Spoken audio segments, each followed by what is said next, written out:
Hello, everybody. This is Coach D with TackleTrading.com. Here to talk to you a little bit about one of my favorite overall strategies.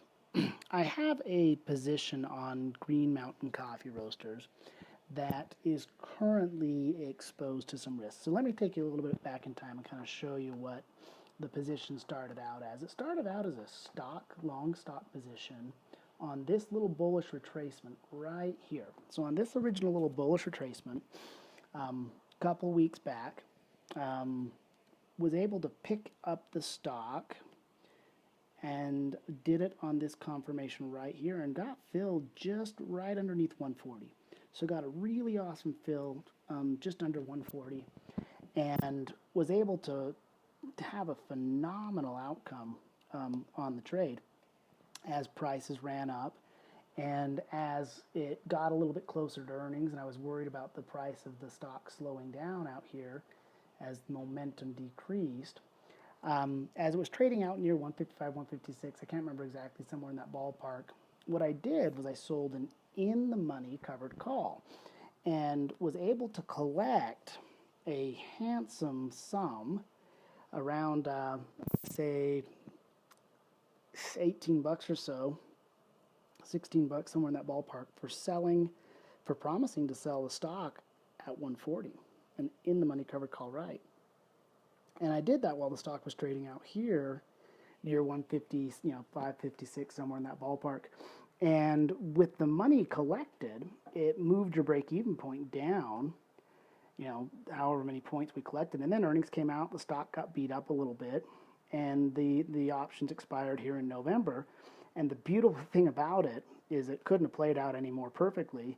The options expired here when the stock price was below 140. So I didn't get called out. Still own the stock at 139.90 or so, 139.89. Have a phenomenal return on the position as of right now. And the option expired, and now the stock's sitting here really darn close to what I paid for it at 137.83, 100 shares of the stock, and it's in an interesting place where it could go up again.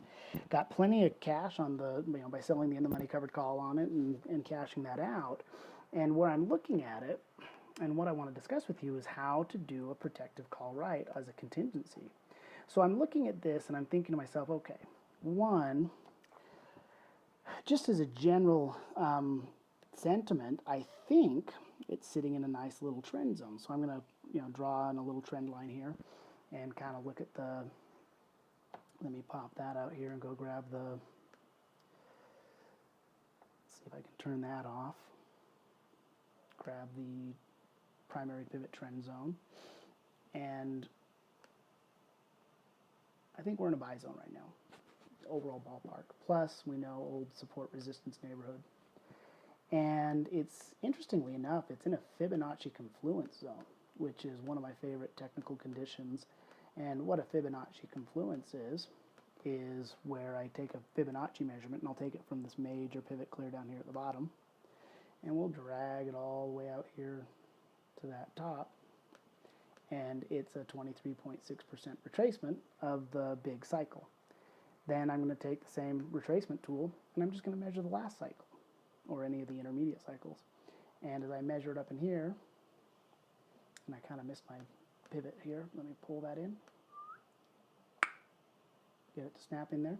It's a Fibonacci retracement from the shorter time frame as well.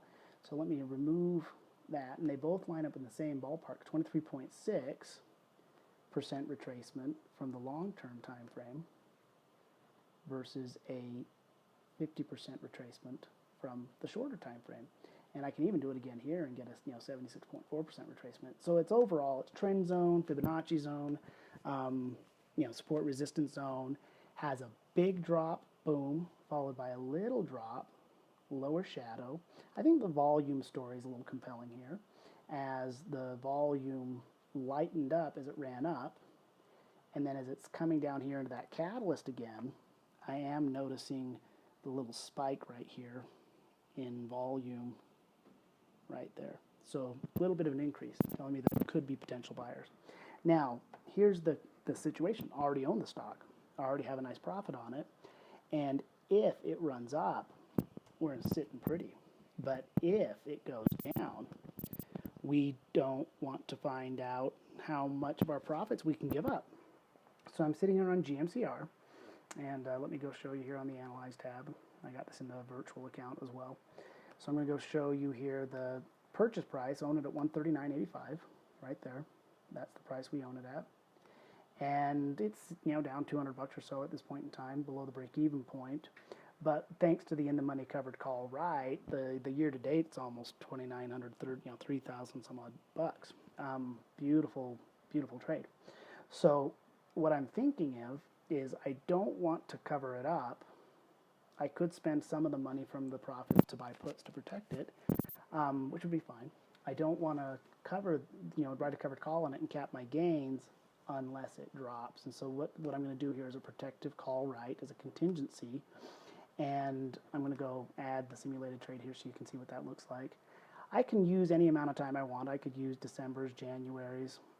Here's the example that I was looking at, January, 44 days till expiration. And the reason I went out there was to find options that had enough premium in them to give me some wiggle room. And what I'm planning on doing here is selling the January 130 in the money calls. Now, it's currently trading at 137.84. And so here's where the magic of the protective call right lies, is the current value of the option premium.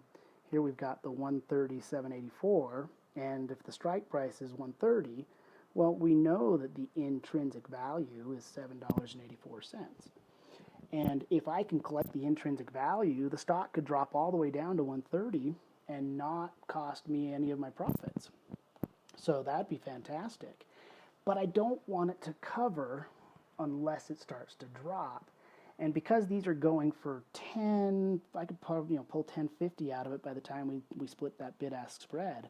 I can use the extrinsic value as wiggle room. So let me take a real quick look at the intrinsic and extrinsic value so that we have a really good understanding of what we're looking at. We have $7.84 of intrinsic value and $2.70 some odd cents of extrinsic value. That extrinsic value is what I'm going to use as my wiggle room or my contingency.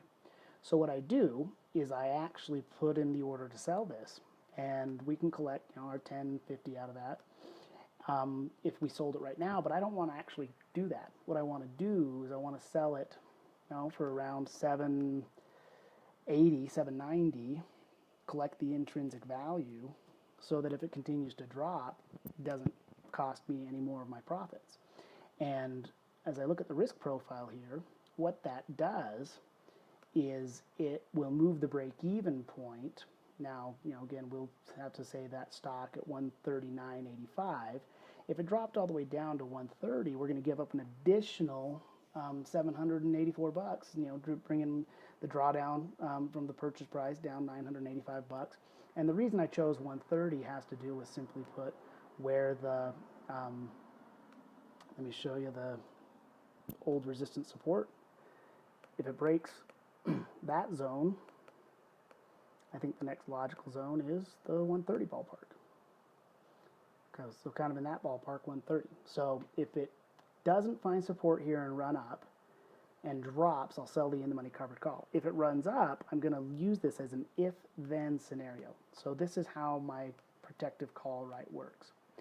Is if it runs up, nothing happens. I still own the stock, and I will continue to gain on the stock position. It's just going to be a nice little run up. So if it runs up, we just win on the stock. If it continues to drop, what's going to happen here is I'm going to sell the in-the-money 130 strike, collect at least $7.90, and that's going to move the break-even point down an additional $790 or $7.90.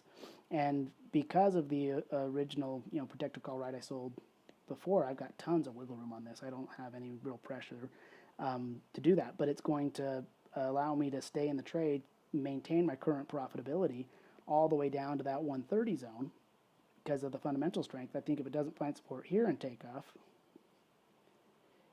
it will come and find support here and take off. So that's the general game plan. Okay, now I'm going to go ahead and set up a contingency order to do this.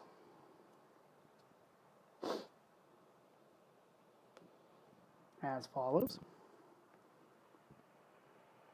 And I actually already have the order in place, but I'm going to show you how to place the trade. We simply go in here and set it up. And you can choose whichever strike you want, whichever month you want. We're going to go in the money, choose the 130 strike, because it has a nice amount of intrinsic and extrinsic value. Go ahead and hit the sell button on that, and simply change it to a stop limit. And what I'm relying on here, this is kind of the secret weapon here, is I'm going to go put in that over for $7.90, and put in the price limit at $7. No, 80 cents or so. I don't care if I'm off a nickel or a dime, doesn't really matter so much. And what that does is it gives me this room to spare. And what that means is this expected GMCR price right here. In order for the option premium to sell for that price, it's going to have to drop towards 134.22, and that's about $3.62 lower. So I make that order good till canceled, and it acts as a hedge in lieu of a stop loss. So I would set that good to cancel, and I go ahead and hit confirm and send. I'll occasionally put another contingency on the price just to make sure that it doesn't accidentally fill on some random bid-ask spread. I'll say, hey, let's make that trade if it goes at or below 137, just to activate that when it gets down below 137. So that's the general idea behind that. So let me go ahead and show you what that looks like on the actual chart. I've already placed the order, and there it is. There's the stop limit order. It's going to have to drop all the way down to this ballpark before it triggers. So if it maintains and finds support and runs up, we're just going to win. If it starts to run down, boom, it's going to collect enough money, intrinsic value on the call option. I'll get stuck in the trade through the next couple of weeks, but won't lose a dime of the profits as long as it stays above 130. Now tell me that is not dead sexy. This is Coach D with TackleTrading.com, and that is a protective call right.